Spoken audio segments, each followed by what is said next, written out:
নবী আলাইহিস সালাম কিছু আমল বললেন, যে আমলগুলো হজে না গেলেও দেশে বসে যদি সেই আমলগুলো করা যায়, আল্লাহ সুবহানাহু ওয়া তাআলা নবী সাল্লাল্লাহু আলাইহি সাল্লামের উম্মত সেই উম্মতকে এই হজ্জের পরিপূর্ণ সওয়াব দান করে দিবে। সুবহানাল্লাহ। যেই সকল আমল করলে হজ ও উমরা করার সওয়াব পাওয়া যায়, তার মধ্যে 1 নম্বর আমল হচ্ছে নেক নিয়ত করা। হজ্জের জন্য নেক নিয়ত করা। হজ্জের জন্য কি করা? নেক নিয়ত করা, যে আল্লাহ আমাকে যেন জীবনে একবার হলে হজ করার তৌফিক দান করো। এরকম যদি মন থেকে অন্তর থেকে যদি নিয়ত করা যায়, আল্লাহ সুবহানাহু ওয়া তাআলা তাহলে হজ্জের সওয়াব প্রদান করবেন কি করবেন না? দান করবেন।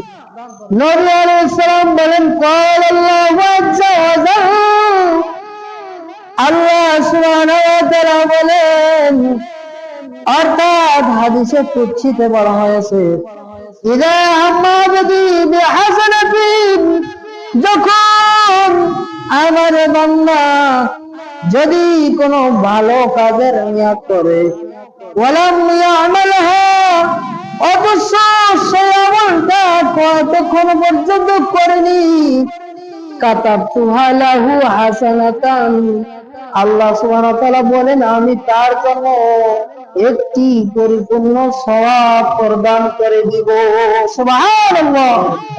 যদি কোনো ব্যক্তি হজ্জের জন্য নিয়ত করে, আল্লাহ সুবহানাহু ওয়া তাআলা তার নিয়ত কবুল করে নেন, তার জন্য সওয়াব প্রদান করে দিবেন।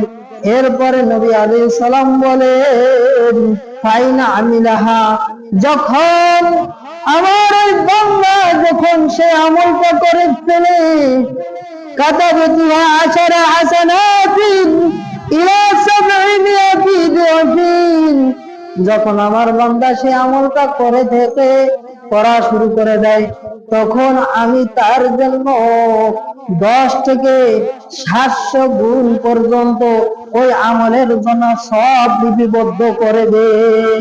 সুবহানাল্লাহ।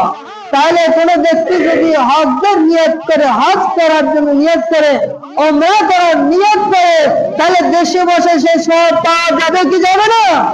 অবশ্যই যাবে ইনশাআল্লাহ।